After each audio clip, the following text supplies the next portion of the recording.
Tampilkan slide-nya. Baik, Bismillahirrahmanirrahim. Assalamualaikum warahmatullahi wabarakatuh. Selamat pagi teman-teman semuanya. Sebelumnya saya izin memperkenalkan diri kembali.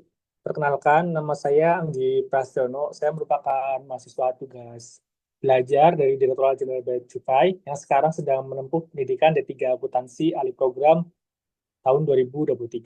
Sebelumnya saya mengucapkan terima kasih banyak nih buat teman-teman dari Astro MKN yang sudah menginisiasi kegiatan hari ini dengan topik Essay Lab yang mengangkat tema Crafting Change Seni Menulis Keuangan Negara.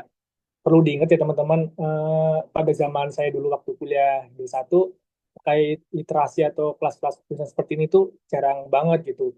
Jadi saya benar-benar sangat mengapresiasi nih buat teman-teman Astro MKN yang sudah menyelenggarakan kegiatan ini. Ini tuh menjadi pertanda baik ya yang menandakan bahwa budaya literasi di Pekanstan itu tuh sudah meningkat drastis itu dibanding tahun-tahun sebelumnya gitu. Harapannya itu ke depannya dengan adanya kelas-kelas seperti ini tuh makin banyak nih mahasiswa-mahasiswa dan teman-teman yang menulis baik esai, artikel atau bahkan sampai nulis jurnal gitu, khususnya di bidang keuangan negara. Lebih lagi kan kita kan punggawa keuangan negara STAN gitu ya. Dengan adanya kemampuan kita di bidang kepenulisan, harapannya nanti lulusan-lulusan STAN itu jadi lebih unggul gitu. Saya yakin sih teman-teman semua ini pasti udah jago-jago banget ya kalau ngomongin terkait keuangan negara gitu. Saya lihat juga di medsos di pusat-pusat studi atau di Pekanstan banyak teman-teman yang udah mengikuti berbagai lomba dan mendapatkan prestasi gitu ya. Terbukti nih di hari ini walaupun hari Minggu weekend harusnya liburan nyantai tapi teman-teman ikut aktif, ikut mencoba meningkatkan soft skill-nya di bidang kepenulisan gitu. Jadi mungkin di sini pada kesempatan hari ini saya ingin berbagi sedikit beberapa pengalaman saya terkait kepenulisan ya yang sudah saya lakukan sejak saya kerja hingga sekarang gitu. Mungkin saya sebenarnya untuk saat ini tuh lebih sering menulis terkait jurnal-jurnal paper gitu. Terkait esai, saya juga beberapa kali menulis sih, tapi sekarang udah cukup jarang. Tapi saya akan coba mengulas kembali dan berbagi pengalaman ke teman-teman seputar penulisannya, khususnya di bidang terkait keuangan negara gitu. Mungkin next. Nah, sebelum kita bicara terkait seni menulis keuangan negara, alangkah lebih baiknya kita mengetahui apa itu esai, bagaimana strukturnya, bagaimana kita cara mencari ide hingga kita membedah sebuah esai gitu. Oleh karena itu pada pagi hari ini kita ada beberapa agenda pembahasan nih. Yang pertama mulai dari langkah awal menulis esai, mengenal esai, mengetahui struktur esai, mengetahui tips dan triks ketika kita menulis esai, cari ide menggunakan AI, hingga kita akan membedah sebuah esai. Next. Nah, sebagai pengantar, saya ingin menyampaikan sebuah adagio bahasa Latin ya. Adagio ini juga sering saya sampaikan ke teman-teman pusat studi kebudayaan cukai ya, ini sebagai motivasi sih. Adagio ini berbunyi seperti ini, teman-teman. Vox audita perit, litera scripta manet. Yang artinya adalah suara yang terdengar itu akan hilang, teman-teman. Tetapi yang tertulis itu akan tetap tertinggal, dibaca, dan dikenang. Kenapa saya menyampaikan ini di awal sebagai pengantar ini agar apa ya menjadi mindset teman-teman itu ingin menulis gitu loh. Saya yakin teman-teman semua di sini pasti memiliki banyak ide dan gagasan terkait keuangan negara gitu. Nah, biasanya ide dan gagasan itu kadang teman-teman diskusikan sama teman, diskusikan sama dosen, atau hanya berkutat di kepala saja gitu. Tapi dengan teman-teman seperti itu, sangat disayangkan. Nanti ide dan gagasan teman-teman itu akan hilang, akan dilupakan gitu. Beda jika teman-teman itu menuangkan ide dan gagasannya itu ke dalam sebuah tulisan. Nah, ketika ide dan gagasan teman-teman itu dituangkan menjadi sebuah tulisan, nanti tulisan itu akan tetap tertinggal gitu loh. Akan bisa dibaca lagi, bisa dikenang lagi. Misalnya ketika teman-teman mempublis sebuah ide dan gagasan ke sebuah media massa. Nanti karya teman-teman tuh bisa dibaca oleh banyak orang, bisa jadi bahan diskusi, atau bahkan bisa jadi bahan untuk riset gitu. Nah, ketika nanti teman-teman bisa mempublikasikan, nanti ketika teman-teman search nama teman-teman di Google, itu nanti yang muncul itu karya-karya teman-teman gitu, bukan hanya sekedar biodata atau foto teman-teman di Instagram aja gitu. Nah, lalu mulainya dari mana sih? Next. Next. Nah, ketika teman-teman sudah berkeinginan untuk menulis dan memiliki keinginan untuk menulis, memiliki ide menulis, teman-teman masih berpikir, kita cara menulis itu harus dari mana sih gitu.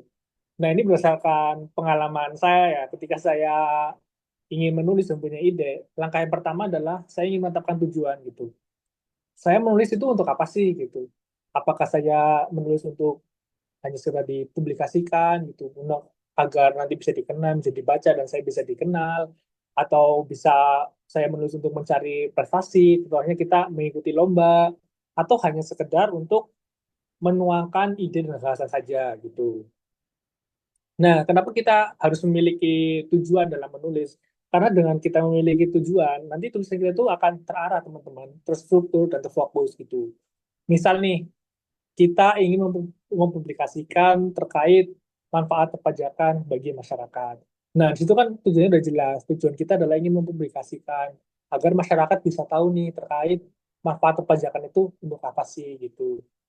Nah, lalu yang kedua yang tidak kalah penting dan bisa dibilang sangat penting yaitu perbanyak membaca gitu. Dulu di dalam sebuah sejarah ya, di dalam agama Islam khususnya itu dikisahkan nih teman-teman bahwa wahyu pertama diperoleh Nabi Muhammad aja waktu itu adalah perintah untuk membaca gitu. Jadi seruan membaca itu udah diserukan dari zaman dulu kala gitu. Kenapa sih kita harus perbanyak membaca ketika kita menulis? Bukan hanya untuk menulis saja sih, perbanyak membaca itu nanti akan meningkatkan pengetahuan kita, meningkatkan wawasan kita, dan ketika menulis itu kita akan semakin banyak kosakata, semakin banyak frasa yang digunakan. Jadi ketika kita banyak kosakata, banyak frasa, nanti itu akan memperkaya tulisan kita, teman-teman. Akan menunjukkan identitas kita, akan menambah gaya bahasa kita.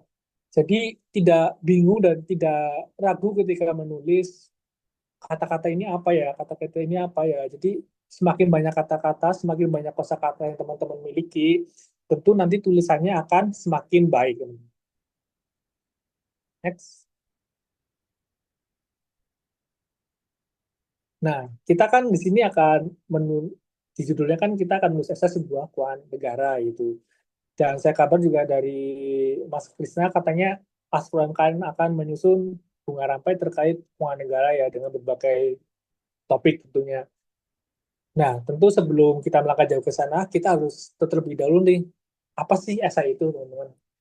Jadi berdasarkan hasil yang saya peroleh dari berbagai sumber, jadi esai itu merupakan tulisan yang berisi argumen, analisis, dan pendapat subjektif penulis mengenai satu topik tertentu, teman-teman.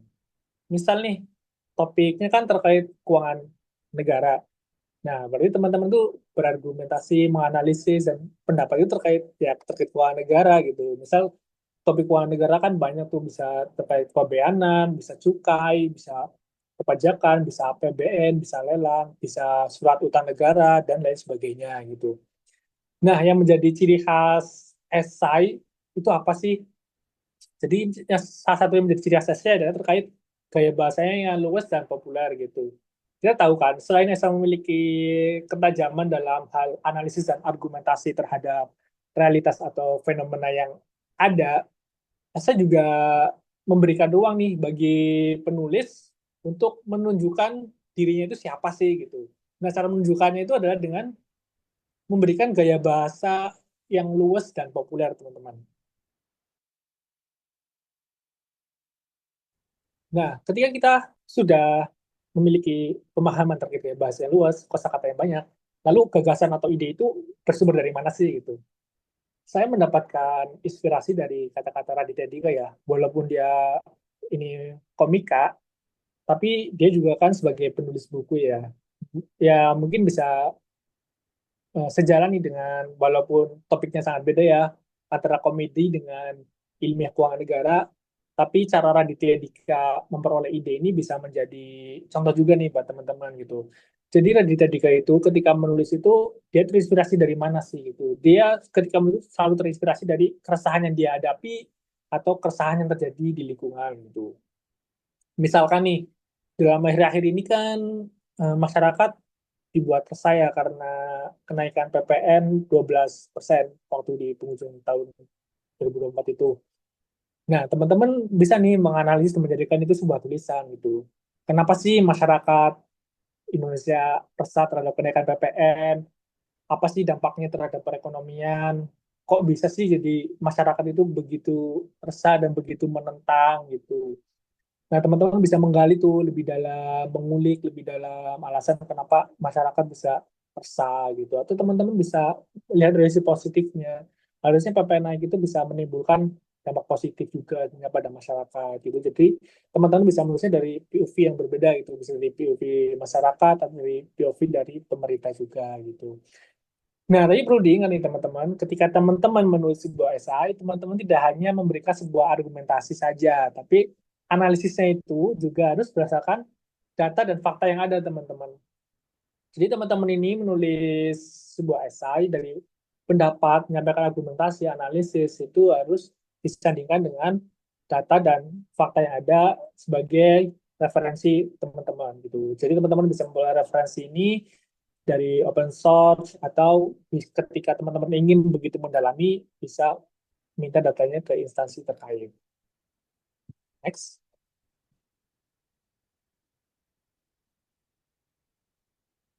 Nah, selanjutnya tidak kalah penting kita juga harus mengetahui struktur esai itu apa aja sih gitu.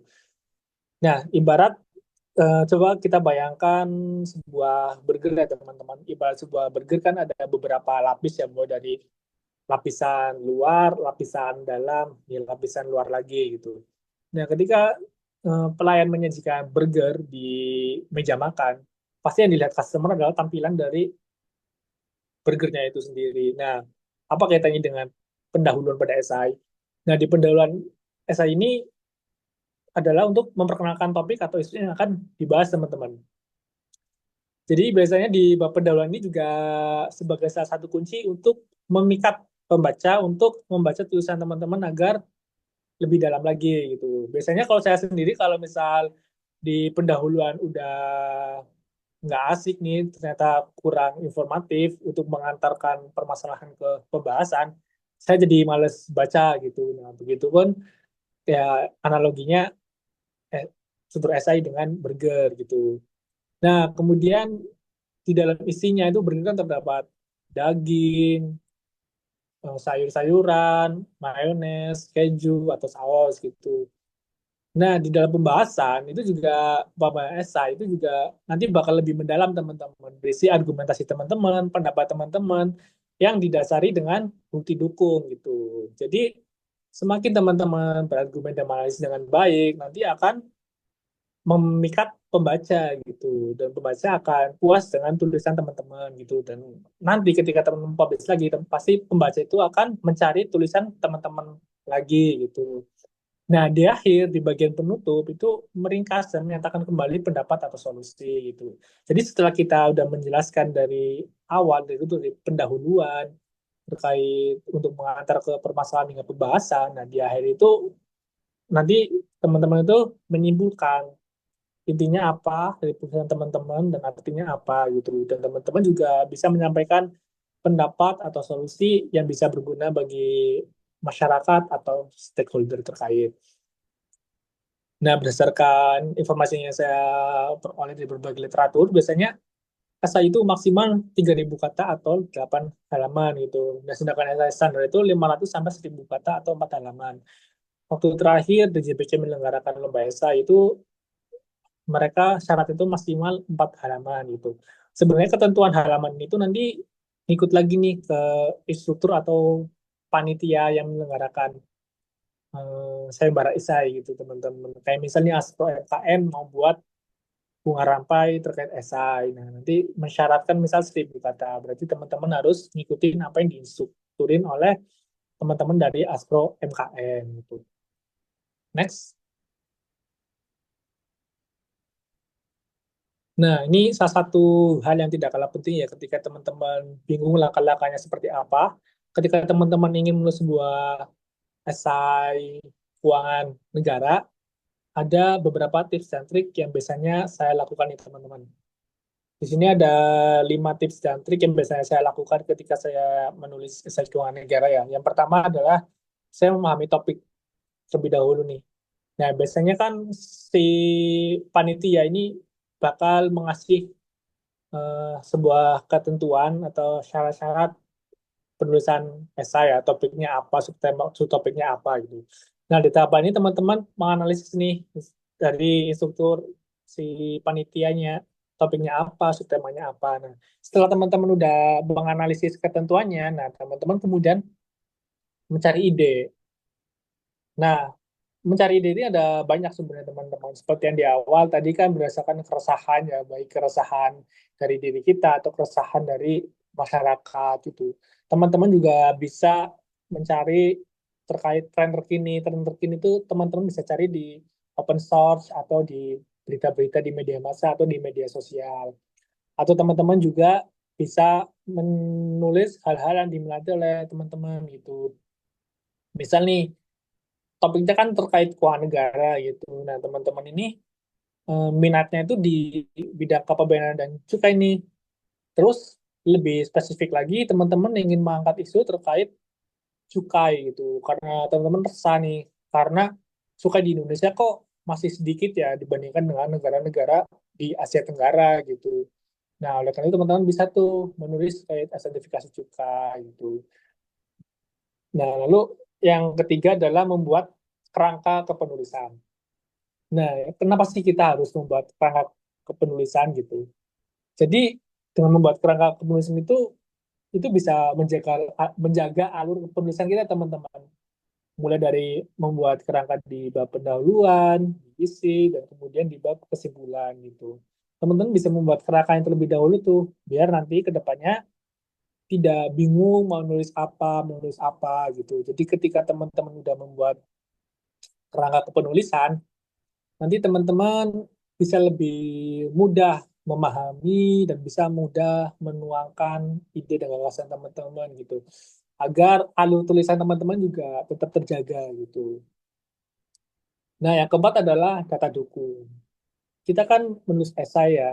Esai kan pendapat dan fakta gitu.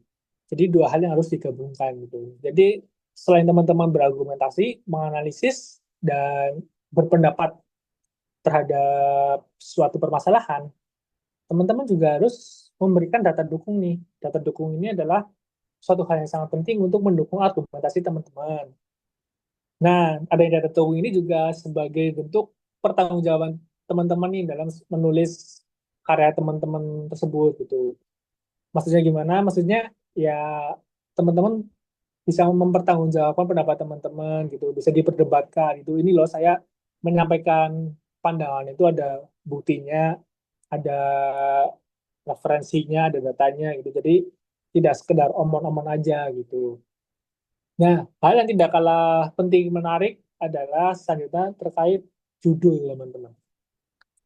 Jadi penentuan judul yang menarik itu juga menjadi salah satu kunci sebuah esai bisa dikatakan bagus atau menarik minat pembaca ya.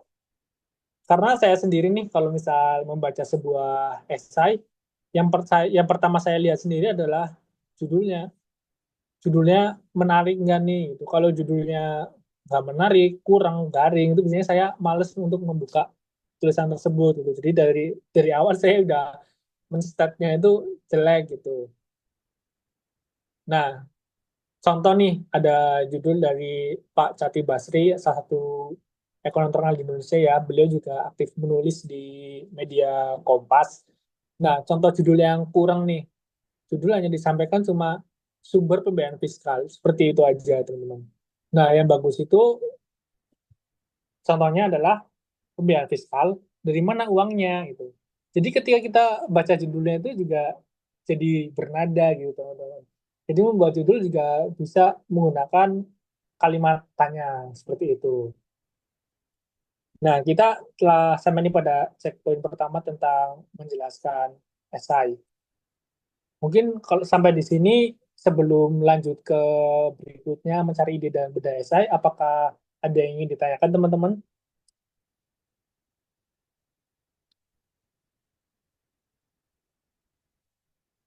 Jika belum ada, mungkin saya lanjut terlebih dahulu ke step berikutnya mengenai pencarian ide melalui AI. Ya, mungkin nanti pertanyaan bisa ditampung di akhir ya teman-teman ya. Nah, baik selanjutnya adalah mencari ide pakai AI. Mungkin tak jarang dari teman-teman di sini ketika ingin menulis itu bingung ya idenya dari mana gitu. Biasanya bagaimana sih kalau kita cari cara mencari ide gitu.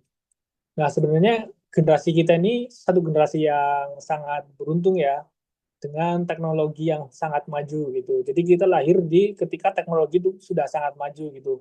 Salah satunya adalah dengan adanya perkembangan artificial intelligence atau AI. Nah, AI ini juga bisa kita jadikan tools untuk menulis baik itu esai, paper, artikel, atau karya tulis lainnya teman-teman. Tapi disclaimer ya, jadi penggunaan ChatGPT ini tentu kan ada ketentuannya kan. Peraturan juga sudah dijelaskan juga pada peraturan Direktur Perkansan terkait penggunaan ChatGPT gitu. Jadi alangkah lebih baiknya penggunaan ChatGPT ini bagi teman-teman bisa untuk mencari ide-ide aja gitu untuk penelitian gitu. Yang nanti juga teman-teman ketika setelah menggunakan ChatGPT bisa cross-check lagi ini kebenarannya terkait apa yang disampaikan oleh ChatGPT gitu. Nah, salah satu hal yang penting ketika kita menggunakan ChatGPT itu adalah penggunaan prompting, teman-teman.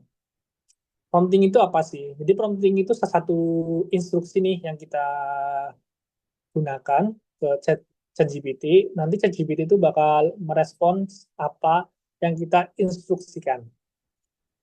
Nah, kenapa prompting ini penting? Jadi semakin mendalam, semakin jelas kita memberikan instruksi terhadap ChatGPT, maka ChatGPT pun akan merespon dengan lebih baik dan dengan sangat baik, teman-teman. Beda kalau kita hanya menginstruksikan asal-asalan aja gitu, tanpa ada instruksi yang jelas. Ya seperti kita menginstruksikan ke teman atau ke manusia lainnya kan, kalau kita menginstruksikan dengan jelas, pasti kan teman-teman juga akan melakukan sesuatu hal yang dengan tepat dan benar gitu. Beda kalau kita menginstruksikan asal-asalan, nggak jelas, pasti kan yang diinstruksikan juga bingung kan arahnya kemana gitu. Nah, jadi untuk menambah pengetahuan dan menambah wawasan dan memanfaatkan teknologi yang ada saat ini, di sini saya ingin berbagi cerita terkait mencari ide menggunakan AI ya. Khususnya yang pertama terkait template prompting untuk menemukan ide penelitian. Nah, khususnya di bidang keuangan negara ya. Nah, jadi di sini saya akan membagi sebagai 4 tahapan ya. Teman-teman bisa melakukan satu atau dua atau tiga dari salah satu 4 tahapan ini aja sih. Ini biasanya tahapan yang saya gunakan untuk mencari ide penelitian, baik itu jurnal, paper, ataupun esai ya. Yang pertama adalah terkait identifikasi tren. Misal nih, topik kita kan terkait keuangan negara nih. Nah, saya ini minat banget nih di bidang pembayaran dan cukai. Dan saya ingin menulis terkait cukai, teman-teman. Tapi saya bingung nih, kira-kira tren yang lagi trending saat ini terkait cukai dan bisa menarik perhatian itu apa sih gitu. Nah, kemudian saya inilah memanfaatkan teknologi pakai AI, pakai ChatGPT gitu. Kemudian saya menulis sebuah prompting, instruksi di ChatGPT dengan kalian berikut. Berikan contoh tren terbaru dalam bidang cukai dan dapat menjadi topik penelitian yang menarik untuk sebuah tulisan esai keuangan negara. Nah, jadi di situ sudah jelas topik yang saya inginkan apa dan tujuannya untuk apa gitu. Nah, nanti setelah ini akan saya jelaskan contohnya ya. Pada tahap ini saya akan menjelaskan terlebih dahulu contoh-contoh promptingnya gitu. Nah, ketika kita sudah menemukan trennya teman-teman, kita ingin mencari tahu nih celah penelitiannya itu apa sih gitu. Nah, kita masih ingin memanfaatkan AI. Nah, pada tahapan kedua itu promptingnya seperti ini teman-teman. Jika kita ingin menulis, menganalisis terkait dampak sosial dan ekonomi penerapan cukai karbonnya, promptingnya seperti ini. Analisis apakah ada celah dalam penelitian tentang yang dianalisis, tentang dampak sosial dan ekonomi penerapan cukai karbon terhadap industri dan konsumen, dan sarankan topik penelitian potensialnya. Nah, jadi di situ instruksinya udah jelas. Instruksinya adalah untuk menganalisis dan terkait penelitian tentang judul penelitiannya atau penelitiannya apa. Lalu kita juga menginginkan saran atau penelitian potensialnya apa aja gitu. Nah, setelah teman-teman mendapatkan beberapa topik-topik penelitian potensial, teman-teman bingung nih, kira-kira mana ya yang bagus, kira-kira mana ya yang bisa saya kembangkan, saya tulis lagi gitu sebagai menjadi tulisan yang lebih baik, gitu menjadi tulisan yang terbaik gitu. Nah, ketika teman-teman bingung, teman-teman bisa membandingkan tuh topik-topiknya. Jadi ketika udah dapat nih misal 10 topik, teman-teman milih 3 topik yang menurut teman-teman tuh baik. Nah, tapi bingung nih untuk milih salah satu. Nah, teman-teman bisa bandingkan tuh menggunakan ChatGPT. Promnya seperti ini, bandingkan topik berikut dan bantu saya memutuskan mana yang lebih baik berdasarkan cakupan dan relevansi judul topik 1, 2, dan 3 gitu. Nah, teman-teman di sini sebenarnya bisa kembangkan lagi nih kata-kata di promptingnya atau instruksinya gitu sesuai kebutuhan teman-teman gitu. Tapi ini yang bisa saya gunakan ketika melakukan penelitian. Nah, yang terakhir nih, tadi kan di tips dan trik saya sudah menyampaikan bahwa judul yang menarik itu sangat penting gitu. Nah, ketika sudah buntu nih mencari judul yang menarik seperti apa, teman bisa nih menggunakan aplikasi AI untuk mencarinya gitu, untuk menjadi referensi. Nah, problemnya seperti ini, teman-teman. Langsung aja tuh, teman-teman minta 10 judul esai. Berikan 10 judul esai menarik untuk topik berikut, berdasarkan ide topik dan tujuan penelitian. Menganalisis dampak cukai karbon terhadap daya saing industri manufaktur di negara berkembang. Nah, di situ instruksinya sudah sangat jelas. Berikan 10 judul esai menarik, lalu topiknya dan tujuan penelitiannya sudah dijelaskan secara jelas. Nah, dari 4 identifikasi penelitian, ide penelitian ini, teman-teman nanti bisa kembangkan lagi, bisa eh, bisa instruksinya dikembangkan lagi biar lebih mendalam lagi gitu. Sesuaikan sesuai kebutuhan teman-teman. Next. Nah, berikut adalah contoh hasil instruksi respons dari ChatGPT. Saya di sini menggunakan ChatGPT 4 ya yang premium, bisa beli di Shopee teman-teman. Karena biasanya yang premium itu lebih mendalam gitu daripada yang biasa gitu. Atau teman-teman juga mungkin bisa beli kolektif kelas gitu karena mungkin kalau beli sendiri mungkin terlalu mahal gitu ya. Nah, ini adalah contoh prompt di identifikasi tren gitu. Ketika kita menginstruksikan identifikasi tren dan dengan contoh prompt yang tadi saya sampaikan, hasilnya adalah seperti ini, teman-teman. Jadi, teman-teman akan disajikan berbagai topik penelitian ya. Ini saya tampilkan satu topik penelitian aja gitu. Ini si ChatGPT memberikan respon terkait implementasi cukai karbon sebagai instrumen lingkungan. Itu yang disarankan ChatGPT untuk menjadi penelitian oleh saya gitu. Nah, di situ juga diberikan deskripsinya apa potensi topik penelitiannya apa dan relevansinya apa teman-teman gitu. Nah, sesuai instruksi tadi, CCP juga memberikan potensi topik penelitian. Itu ada efektivitas cukai karbon sama dampak sosial dan ekonomi penerapan cukai. Nah, ketika kita ingin ke tahap berikutnya itu mencari celah penelitian, teman-teman bisa mencoba eh, mencari salah satunya atau satu-satu gitu kalau teman penasaran gitu. Di sini saya coba memilih satu topik penelitian yaitu terkait dampak sosial dan ekonomi penerapan cukai karbon terhadap industri dan konsumen. Next.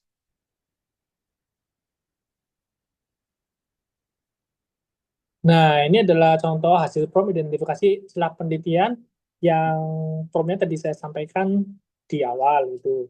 Jadi hasil dari ChatGPT memberikan analisis celah penelitian tentang dampak sosial dan ekonomi penerapan cukai karbon terhadap industri dan konsumen sebagai berikut, teman-teman. Jadi di negara-negara, jadi cukai karbon itu udah menjadi kebijakan jadi negara-negara untuk mengurangi emisi gas gitu. Namun topik ini telah banyak dibahas. Nah, lalu ada beberapa celahnya ya, teman-teman. Yang pertama, terkait pengaruh terhadap industri spesifik di negara berkembang gitu. Sebenarnya ChatGPT ini menampilkan berbagai celah ya, tapi ini saya hanya melampirkan satu aja. Nanti teman-teman bisa langsung praktekkan atau coba setelah pemaparan ini gitu.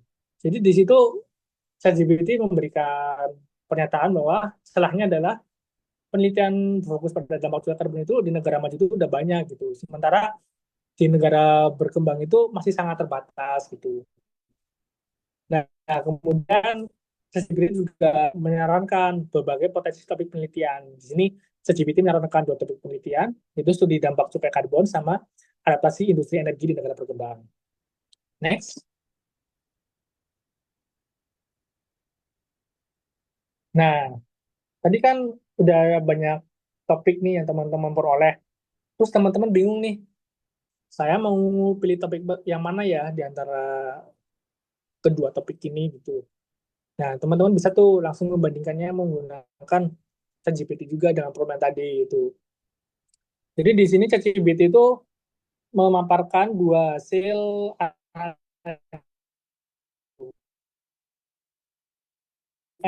satu aja gitu. Jadi di topik satu nih misalnya itu menganalisis mulai dari cakupan, relevansi, kelebihan hingga kekurangan gitu. Dan topik dua juga seperti itu. Hingga nanti di akhir ChatGPT akan memberikan rekomendasi pilihan topik gitu. Misal jika teman-teman ini milih topik yang spesifik, mudah dikelola dan langsung relevan dengan daya saing ekonomi satu sektor, maka pilihan tepat adalah milih yang satu gitu. Namun jika saya ingin meneliti topik yang lebih luas dengan dampak signifikan dan relevansi tinggi terhadap keberlanjutan global, maka saya akan pilih topik yang kedua gitu. Teman-teman bisa menggunakan ini sebagai opsi, tapi ketika teman-teman yakin pada salah satu topik, langsung sikat aja, langsung dalami aja. Next. Nah, yang terakhir terkait prompt untuk menghasilkan ide judul gitu. Tadi kan di awal sudah dicontohkan prompt atau instruksi untuk mencari ide judul gitu. Nah, ini ada 10 hasilnya gitu. Salah satunya adalah terkait cukai karbon dan masa depan manufaktur. Menganalisis implikasi kebijakan karbon terhadap daya saing industri di negara berkembang gitu. Nah, jika teman-teman masih bingung nih di antara 10 judul saya ini, teman-teman milih satu yang menarik apa sih gitu dan fokus penelitian yang akan saya pilih kira-kira apa ya gitu.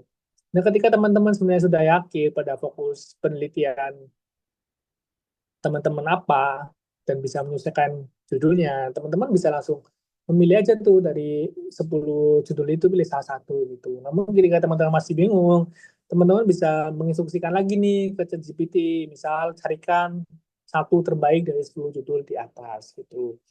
Nah, itu adalah salah satu tools AI menggunakan ChatGPT ketika saya melakukan pencarian ide ya teman-teman. Tapi disclaimer lagi ya, seperti yang saya sampaikan di atas. Jadi penggunaan ChatGPT itu ada prosedurnya, ada kaidahnya gitu. Jadi teman-teman harus mematuhi kaidah tersebut gitu. Biasanya saya menggunakan ChatGPT ini hanya untuk mencari ide penelitian aja gitu. Itu bisa juga untuk membuat kerangka penelitian gitu. Nanti sebelumnya teman-teman bisa dalami lagi dengan mencari literatur, dengan membuat dengan gagasan teman-teman, ide teman-teman gitu kan. Karena saya sendiri percaya nih pasti ChatGPT masih ada kekurangannya gitu. Kita sebagai manusia kan lebih berakhlak ya, lebih memiliki otak, pasti kita juga lebih pandai dari ChatGPT gitu. Jadi manfaatkan AI, manfaatkan teknologi ChatGPT sewajarnya aja teman-teman, sesuai dengan kebutuhan dan kaidahnya gitu teman-teman. Karena dalam menulis itu butuhkan agar lebih mendalam dan menjadi ciri khas si penulis. Next. Nah, tools AI yang selanjutnya adalah menggunakan Perplexity AI gitu untuk mencari data dukungan atau referensi jurnal ya teman-teman. Mungkin di sini ya masih jarang yang tahu atau masih jarang yang menggunakan tools ini ya teman-teman. Tapi ini salah satu tools yang digunakan untuk riset atau penelitian ya. Mengapa saya menyarankan ini itu walaupun sebenarnya kan kalau kita cari jurnal kan bisa cari di Google Scholar, Scopus, atau Emerald. Kita kan dikasih akun Emerald tuh sama Pustakaan Pakistan gitu. Kalau cari web of Science atau menggunakan Public Queries gitu kan banyak aplikasi yang bisa kita gunakan untuk mencari sebuah literatur gitu. Tapi dengan adanya teknologi kan itu akan memudahkan kita ya teman-teman. Jadi alangkah lebih baiknya ya kita memanfaatkan teknologi yang ada juga gitu. Jadi di Perplexity AI ini nanti dia akan merespon, memberikan literatur-literatur atau bacaan-bacaan terkait apa yang kita inginkan, teman-teman. Jadi, kalau bisa dari artikel media massa, bisa dari jurnal gitu. Nah, selain mereka menyajikan artikel dan jurnal,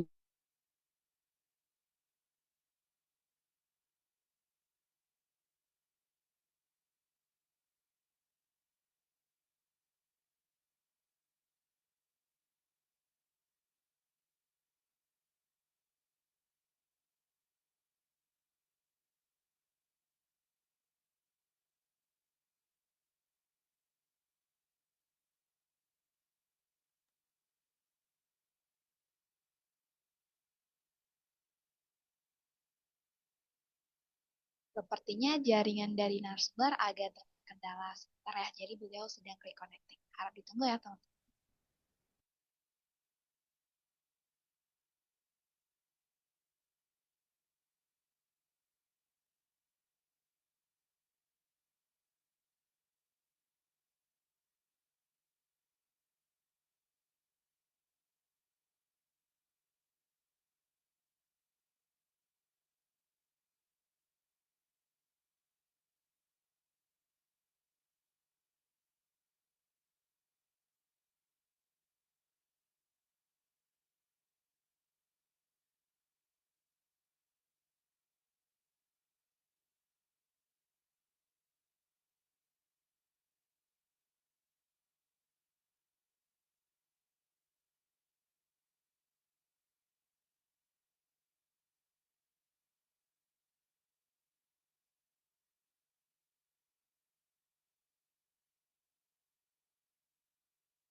baik, mohon maaf teman-teman, tadi ada sedikit kendala jaringan.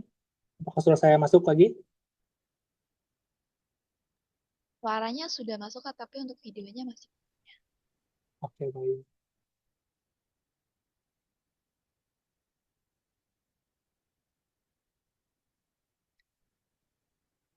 Baik, mungkin sambil saya melanjutkan ya teman-teman. Tadi terkait Perplexity AI ya. Mohon maaf karena ada kendala jaringan tadi teman-teman. Baik, melanjutkan yang tadi, ketika kita menggunakan Perplexity AI, itu selain mereka memberikan rujukan artikel, juga mereka memberikan beberapa tanggapan teman-teman. Mulai dari implementasi cukai karbon di Indonesia, potensi pendapatan, hingga dampak ekonomi dan lingkungannya.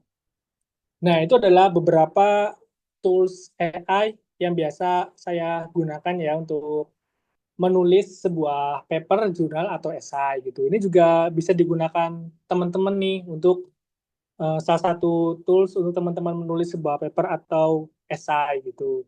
Nah, harapannya dengan adanya tools AI ini, nanti tulisan teman-teman tuh jadi lebih berkembang gitu, bisa lebih bagus lagi gitu. Tapi dengan kaidah-kaidah yang ada gitu. Tidak semuanya menggunakan AI gitu. Jangan menginstruksikan untuk misalkan tulisan esai tentang ini secara utuh gitu. Jangan teman-teman. Penggunaan AI ini hanya sebatas untuk pencarian ide saja. Next.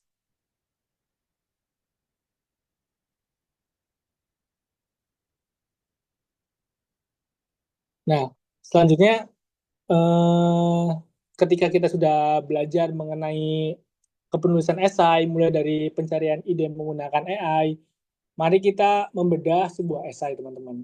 Karena dengan membedah sebuah esai, kita akan tahu nih bagaimana sih esai yang baik itu seperti apa, esai yang menarik itu seperti apa gitu. Yang pertama, saya akan membedah sebuah esai dari Thomas Junior Sibarani, salah satu pegawai Direktorat Jenderal Pajak. Jadi ketika teman-teman ingin membaca esai perpajakan, teman-teman bisa cari aja di Google dengan kata kunci esai perpajakan gitu. Nanti bakal muncul tuh laman esai di website DJP gitu. Nah, esai ini dimuat pada tanggal 28 November tahun 2024 dengan judul No Viral, No Justice, Paradigma yang perlu diluruskan dalam penanganan pajak melalui media massa gitu. Melalui media sosial, maaf. Nah, dari judulnya aja kan itu sudah sangat menarik ya. Punya sesuatu hal yang kekinian banget gitu. Kita kan udah tahu bahwa ketika nggak viral itu hukum nggak berjalan gitu. Nah, si Pak Thomas ini resah dengan keadaan seperti itu. Makanya Pak Thomas ingin menuangkan ide dan gagasannya di sebuah tulisan esai. Nah, artikel ini bisa teman-teman akses juga di standard.id/esai pajak Thomas. Next.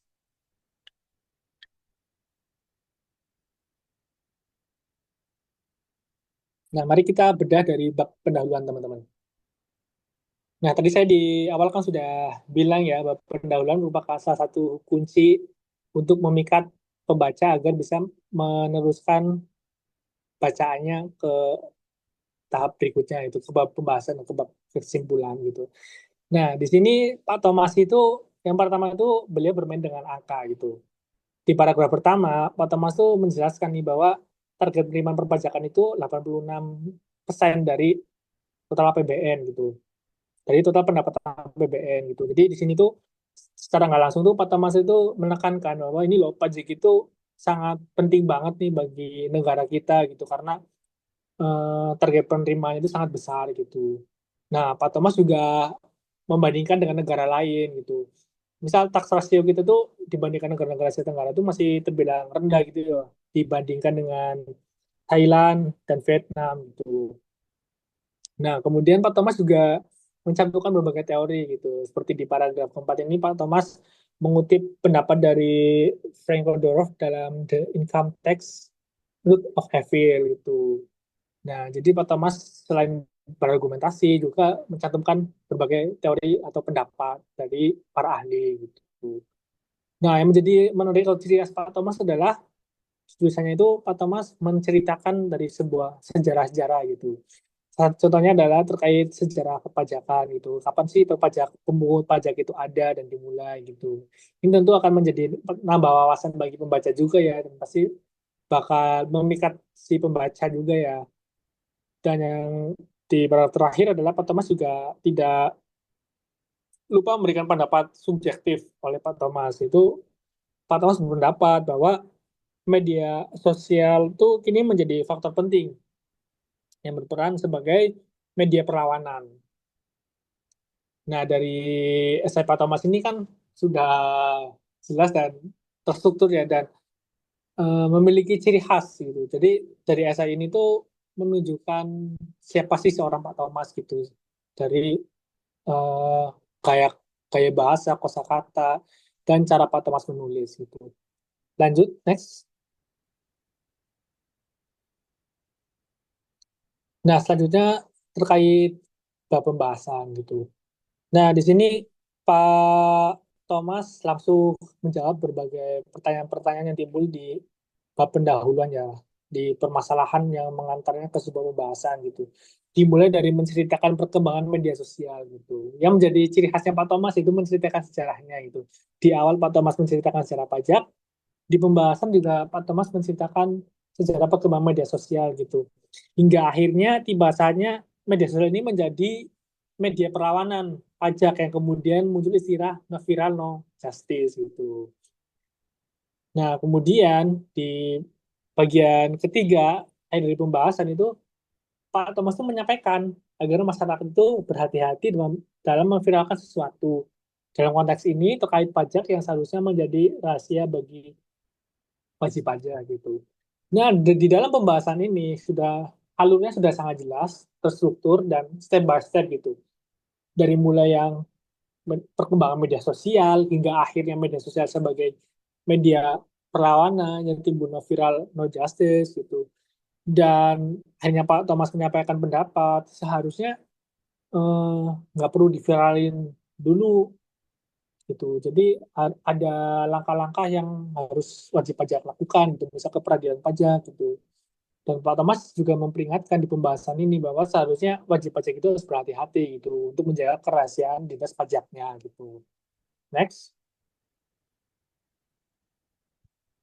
Nah, di bagian penutup, Pak Thomas itu menyampaikan nih upaya yang dilakukan oleh DJP dalam menangani permasalahan gitu. Serta Pak Thomas juga memberikan saran dan solusi bagi masyarakat.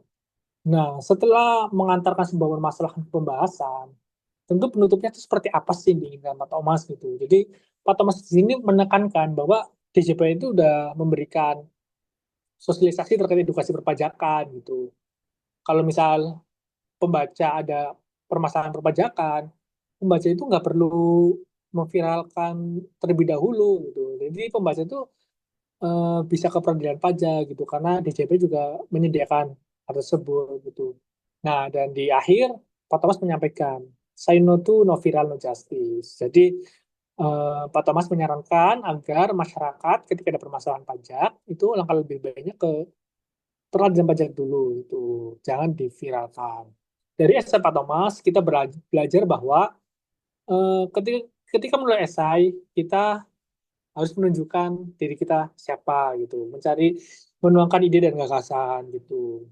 Pak Thomas dengan ciri khasnya dengan menceritakan sejarah-sejarah di tulisannya itu menjadi ciri khas gaya bahasa kepenulisan Pak Thomas gitu.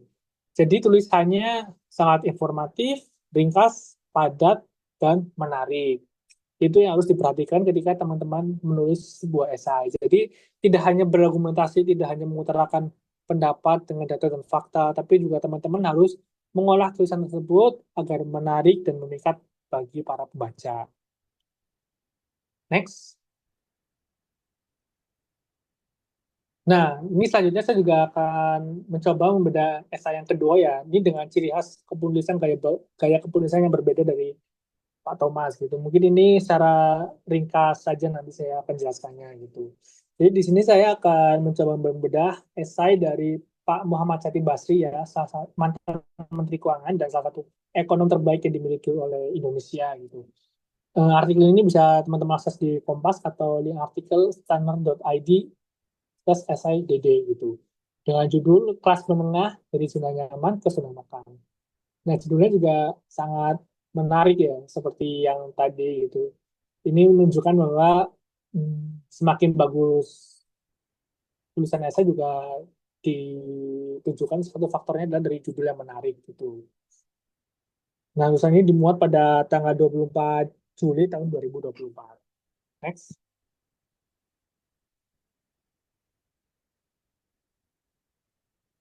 Nah, kenapa saya ingin membandingkan esainya Pak Dede? Karena Pak Dede itu memiliki ciri khas tersendiri dalam penulisannya ya. Jika tadi Pak Thomas itu bermain angka, bermain sejarah dengan dan membandingkan dengan negara-negara lain, di sini Pak Dede itu bercerita teman-teman. Pak Dede itu menceritakan fenomena yang terjadi saat ini gitu dengan sebuah narasi untuk mengantarkan pembaca menuju topik permasalahan dan pembahasan yang akan disampaikan penulis gitu. Ya bisa kita lihat teman-teman di sini Pak Dede memulainya dengan menceritakan sebuah kejadian ya di lampu merah lalu lintas berubah hijau gitu.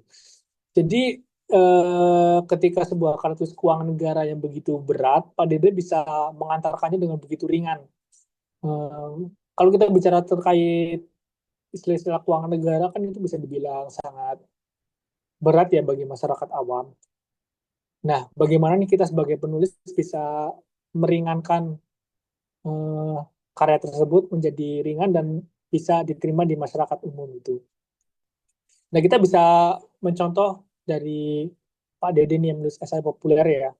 Jadi Pak Dede menceritakan dulu nih kondisi-kondisi yang Pak Dede alami, misalnya di Jakarta gitu. Jadi ketika pagi dimulai dari tukang roti yang berjualan, kemudian menceritakan Pak Dede bertemu dengan siapa, wawan namanya gitu, dan ternyata dia adalah seorang kelas menengah gitu. Di essay ini kan Pak Dede bicara terkait kelas menengah ya, makanya ceritanya itu akhir-akhirnya di endingnya di kelas menengah gitu. Nah, di pendahuluan ini nanti akan merujuk pada sebuah permasalahan yang akan dibahas di bab pembahasan gitu. Sebenarnya ini terbilang saya yang cukup panjang ya dibandingkan dengan Isaac Thomas. Jadi ini saya akan mengutip beberapa pembahasan aja di sini. Pak Dede menjelaskan mulai dari perlindungan sosial kelas menengah gitu. Nah, Pak Dede menjelaskan tuh perlindungan kelas sosial itu instrumennya kurang memadai gitu. Pak Dede juga memberikan data dan faktanya dari argumentasi gitu, berdasarkan dari sumber Mandiri Spending Index gitu. Kayak porsi pengeluaran untuk bahan makan itu meningkat ternyata gitu. Nah, dari pendalaman pembahasan ini itu eh, kita bisa melihat nih perbedaan antara gaya penulisan Pak Dede dan Pak Thomas tadi. Next. Nah, di bagian penutup yang tidak kalah penting, seperti Pak Thomas tadi kan ingin melihatkan upaya DJP ya, sama memberikan saran dan solusi untuk masyarakat. Nah, di sini Pak Dede juga memberikan kesimpulan, saran, dan solusi. Itu kayak Pak Dede itu menyarankan pemerintah perlu memberikan dorongan untuk insentif gitu, potongan pajak berganda gitu. Lalu juga Pak Dede menyimpulkan bahwa ternyata guncangan ekonomi itu bisa mengantar kelas menengah pada kemiskinan gitu. Nah, dari STPDD kita bisa belajar bahwa sesuatu bacaan yang berat itu bisa kita jadi sesuatu hal yang mudah dipahami menjadi bacaan yang ringan jika kita tahu caranya seperti apa gitu. Kayak Pak Dede nih, Pak Dede itu mengantar sesuatu keuangan negara yang bagi masyarakat awam itu sesuatu yang berat untuk dibahas. Pak Dede menceritakannya dengan perlahan, dengan kondisi sosial yang terjadi di masyarakat. Hingga akhirnya di pembahasan sampai penutup hanya Pak Dede menyimpulkan sebuah kesimpulan dan memberikan saran dan solusi. Nah, dari kedua beda esai tadi, kalau kita perhatikan, teman-teman, mereka memiliki, para kedua penulis ini memiliki ciri khas dan gaya bahasa masing-masing gitu. Namun, karya tulis tersebut tetap menjaga alurnya, menjaga strukturnya, dan menjaga gaya bahasanya gitu. Dan juga tetap menyampaikan argumentasi dan analisisnya tetap berdasarkan data dan fakta gitu. Inilah indahnya kita menulis esai teman-teman. Jadi kalau kita menulis paper ilmiah kan itu lebih formal ya. Kalau esai kan ya dengan gaya bahasa yang tadi yang luas gitu. Dan kita bisa lebih mengeksplorasi diri kita untuk menyampaikan sebuah ide dan gagasan. Next.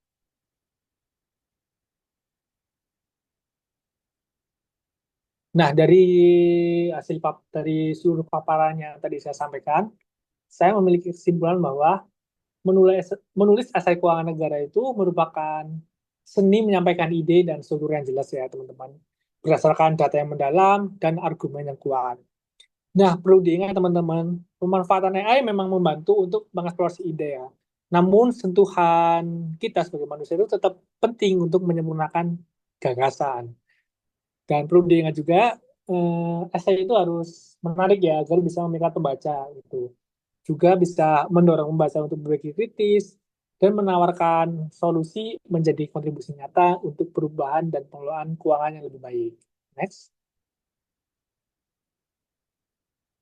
Nah, sebagai penutup, saya ingin menyampaikan kata-kata dari Ibu Sri Mulyani yang berbunyi seperti ini, teman-teman.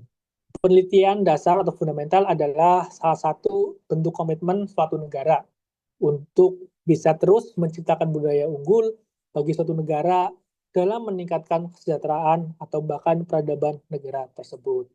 Nah, di sini saya ingin mengajak nih teman-teman untuk ayo kita sama-sama nih menuangkan ide dan gagasan kita gitu agar bisa menjadi karya tulis yang bermanfaat gitu.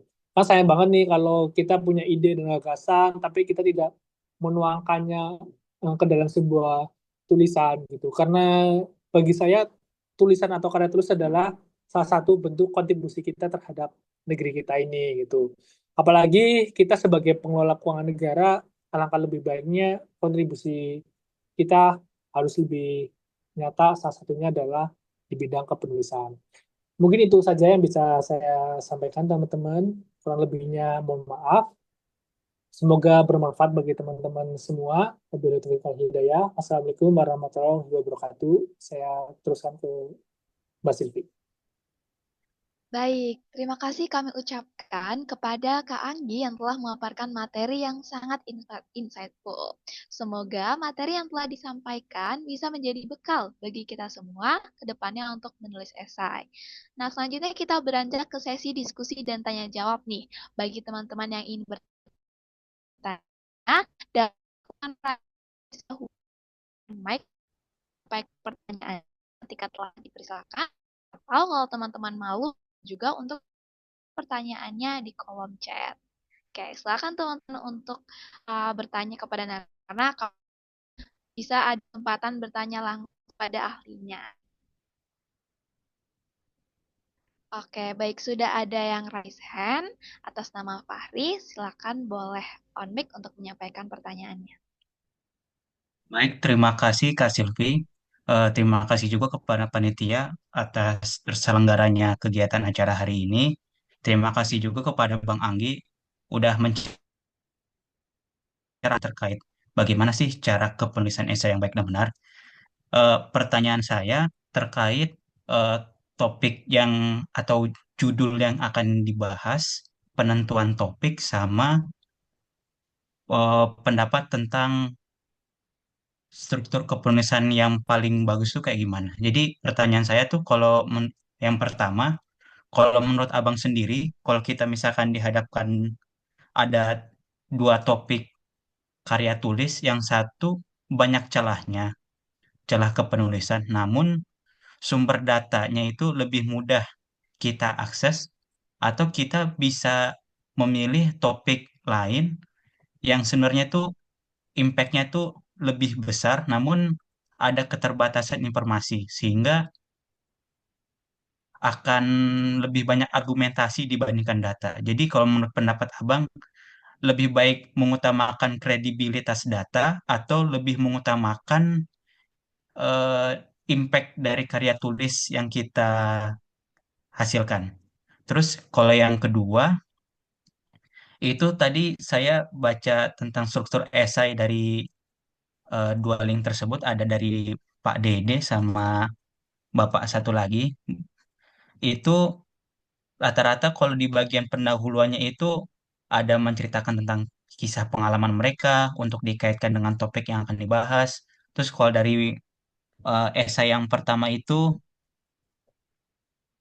dari Pak Thomas, dia melalui data-data atau angka-angka. Kalau menurut Abang sendiri, kalau misalkan kita menulis esai langsung ke topik permasalahannya, apakah itu tetap tepat atau harus mengikuti patokan dua contoh esai yang ditampilkan sebelumnya?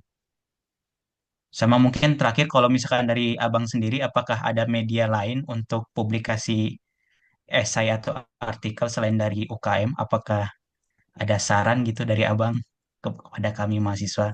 Mungkin segitu aja. Terima kasih.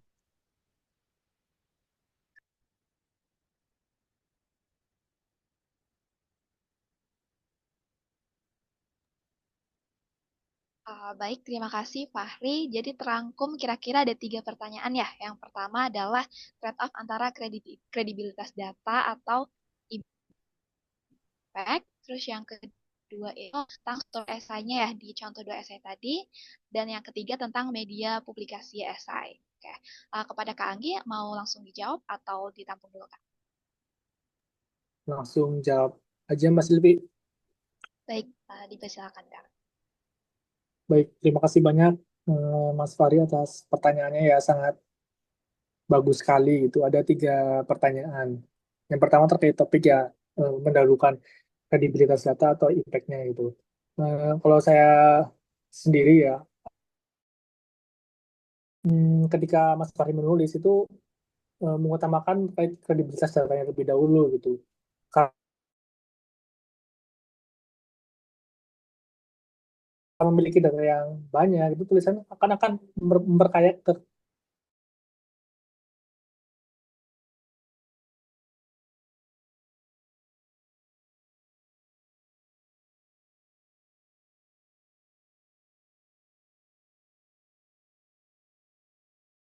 tujuannya kan tidak akan berimpact gitu, tidak akan berdampak kan. Pastikan para pengawal kebijakan ketika membaca tulisan kita kan juga kredibilitas datanya seperti apa gitu. Jadi ya ketika teman-teman ingin menulis ya atau itu esai, paper, jurnal itu teman-teman harus memperhatikan terlebih dahulu nih datanya ada nggak ya gitu. Misal nih teman-teman udah ada ide, gagasan, ingin menulis suatu topik permasalahan, tapi datanya nggak ada, itu kan nanti bisa jadi sekedar omon-omon aja gitu. Karena kan argumentasi dan analisis yang baik adalah argumentasi yang berdasarkan data dan fakta gitu. Semakin banyak data dan fakta yang kita sampaikan, semakin kredibel tulisan kita dan semakin besar peluang kita untuk tulisan kita menjadi sebuah satu instrumen kebijakan gitu. Kalau misalnya nggak ada data, cuma menyampaikan gagasan atau argumentasi itu nanti judulnya kayak hanya pendapat aja gitu, opini saja, dan bisa diperdebatkan dengan sangat mudah. Gitu. Jadi pertanggungjawabannya juga sangat lemah jika nggak ada datanya. Lalu yang kedua terkait struktur esai gitu. Jadi kan saya mencontohkan dua esai ya, yang menurut saya itu sangat menarik dengan gaya tulisan yang berbeda gitu. Nah, di sini Fahri bisa mencontoh salah satu aja gitu, yang sesuai dengan gaya bahasa tulisan Fahri gitu. Misal nih, Fahri pengen mencontoh seperti Pak Thomas ingin menampilkan topik permasalahannya, itu nggak apa-apa gitu. Itu sah-sah aja dan itu baik gitu. Atau ketika Mas Fahri pengen mencoba gaya tulisan lain dan ternyata lebih cocok seperti Pak Dede dengan mengantarkan sebuah permasalahan ke pembahasan dengan eh, kejadian yang Pak Dede alami dengan kondisi lingkungan sosial lingkungan yang terjadi saat itu juga nggak masalah gitu kan. Karena itu kan berdasarkan data dan fakta yang ada di lapangan gitu kan. Nah, nanti di pembahasan dikulik lagi, diargumentasi, dianalisis lebih mendalam gitu. Jika pertanyaan Mas Fahri mana yang terbaik, itu tergantung dari diri Mas Fahri lagi ingin menulis model penulisan gaya bahasa yang seperti apa gitu. Namun biasanya kan kalau misalnya untuk lomba-lomba kan kita juga bakal mengikuti ketentuan apa yang diinstruksikan oleh panitia ya. Misal esainya terkesan lebih formal, walaupun luwes tapi bisa lebih formal lagi, Fahri ngikutin gitu. Makanya tadi kan ada tips untuk memahami topik gitu. Namun ketika tidak disyaratkan itu bisa populer ya bisa mengambil gaya bahasa seperti Pak Dede itu. Eh, Biasanya gaya bahasa esai yang populer itu kan ada di media massa gitu. Karena kan jangkauan pembacanya masyarakat umum ya masyarakat yang awam yang belum tahu keuangan negara lebih mendalam gitu. Nah, ketika mungkin untuk lomba itu jangkauannya kan hanya dewan juri gitu. Mungkin nanti di situ bisa disesuaikan bagaimana gaya bahasa keputusan Mas Fahri gitu. Nah, yang terakhir tadi terkait media lain untuk kepenulisan ya. Eh, Sebenarnya banyak sekali sih media massa untuk menulis ya. Yang biasa saya gunakan itu kumparan. Jadi di kumparan itu ya kita menginput tulisan kita, esai kita, opini kita. Nanti dari kumparan itu mereka mengkurasi gitu. Ada review tapi singkat, mungkin dari gaya bahasa, dari typonya gitu. Jadi peluang diterimanya juga cukup besar gitu. Saya juga di media masa Kompas, Detik, atau Jakarta Post gitu itu Fahri bisa mengirim via email gitu di Jakarta Post gitu.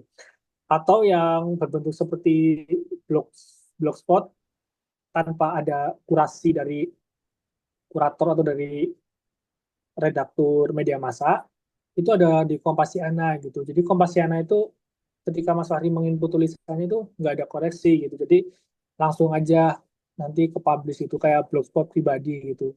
Tapi saran saya mungkin minimal ya bisa nulis di kumparan gitu. Karena di situ ada sedikit review atau kurasi dari medianya gitu. Ya minimal ada kurasi typo dan lain sebagainya itu. Mungkin itu aja yang bisa saya sampaikan, Mas Ari. Apakah masih ada yang ditanyakan? Cukup Bang, terima kasih Bang. Baik, terima kasih untuk Kak Anggi atas jawabannya dan terima kasih juga atas pertanyaan dari Kak Fahri. Apabila ada pertanyaan lain, mungkin nanti dapat disampaikan di lain waktu ya, kita sudah berada di penghujung acara. sekali lagi kami ucapkan terima kasih kepada peserta yang telah aktif berpartisipasi dan terima kasih juga kepada narasumber kita yang telah menjawab pertanyaan yang diberikan. Nah, karena kita sudah mempelajari materinya, kurang lengkap kalau kita tidak menerapkannya secara langsung nih. Jadi, sebagai informasi, nanti dari asisten prodi MKN akan membuka open submission untuk karya bunga rampai. Nah, untuk kapannya ini masih coming soon ya, teman-teman bisa terus pantengin Instagram @aspro.mkn. Tapi kalau teman-teman sudah tidak sabar, jangan khawatir, karena akan ada essay challenge dari Kak Anggi, yang nantinya akan selama 1 minggu ke depan tenggatnya, dengan link pengumpulannya dan detailnya akan diinformasikan di grup. Oleh karena itu, jangan keluar dulu dari grup ya. Serta, untuk essay yang terbaik nanti akan mendapatkan reward atau hadiah spesial dari Kak Anggi. Jadi teman-teman bisa persiapkan sebaik mungkin tulisan teman-teman. Oke, selanjutnya tibalah kita di penghujung acara. Kita beralih ke sesi penyerahan sertifikat dan dokumentasi. Mohon izin kepada Kak Anggi selaku narasumber sebagai bentuk apresiasi karena telah meluangkan waktunya untuk melakukan knowledge sharing, berikut kami persembahkan sertifikat elektronik untuk narasumber. Kepada operator yang bertugas, dapat persiapkan. Oke, dengan hormat kami mohon kepada Kak Anggi untuk dapat menerima sertifikat ini sebagai bentuk kenang-kenangan dan melakukan foto bersama. Oke, kepada operator yang bertugas, mungkin teman-teman lain juga boleh on cam ya untuk meramaikan dokumentasi ini. Oke.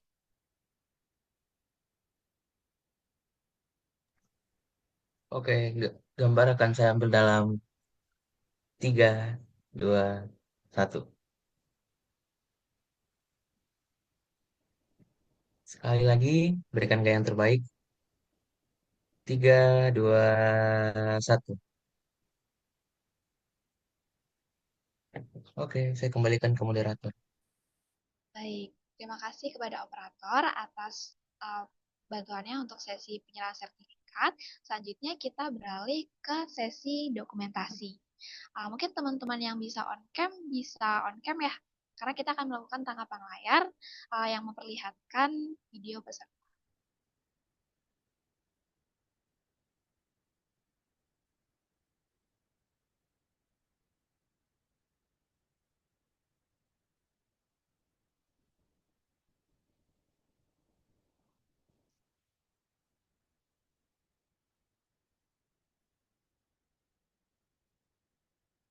Mungkin kita tunggu sampai jam 11.15 ya.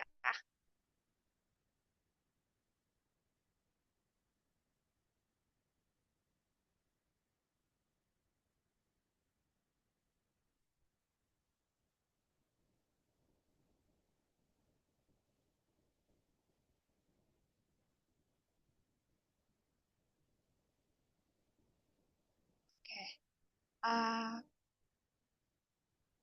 kita tunggu sebentar lagi.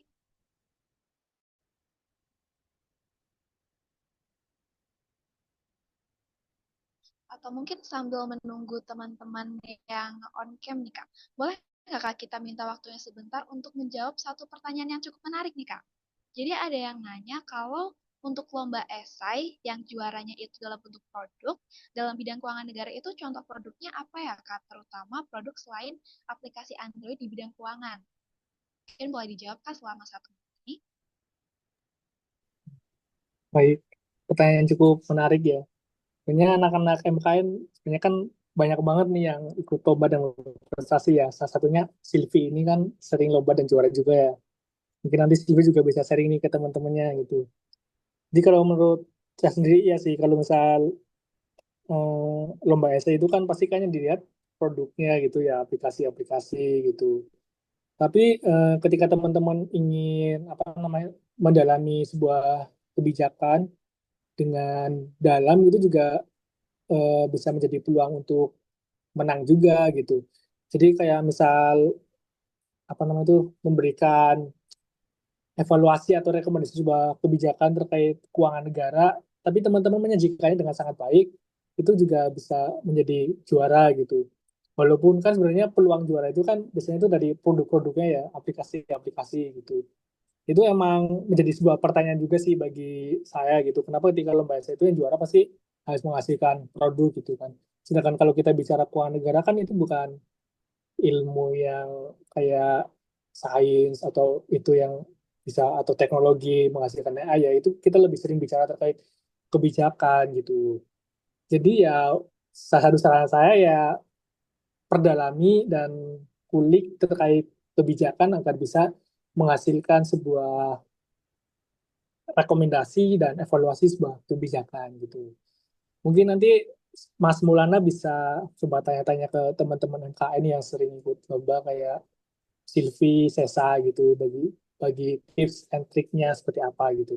Nah, itu saya sendiri di usia saya yang sekarang ini jarang sekali ya ikut lomba gitu. Saya lebih suka, lebih gemar untuk menulis paper sama jurnal gitu. Mungkin itu aja yang bisa saya sampaikan Mas Maulana. Mohon maaf kalau misal masih kurang. Nah ini ada Baik, yang disampaikan juga nih, Silvi oleh siapa nih? Second operator.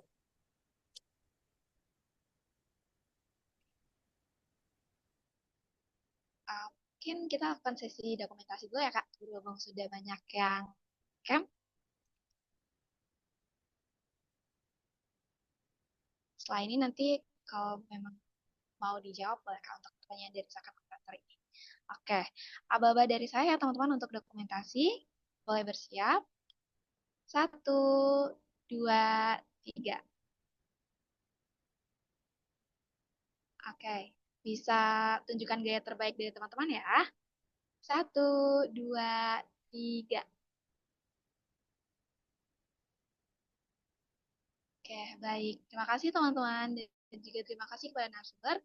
Untuk pertanyaan terakhir ini, apakah mau dijawab, Kak?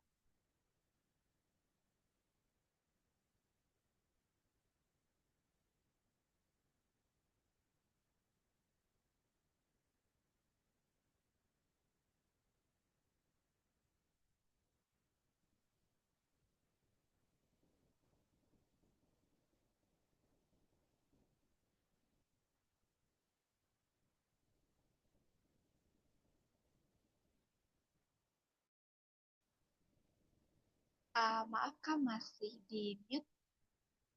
Si bingung. Baik, maaf.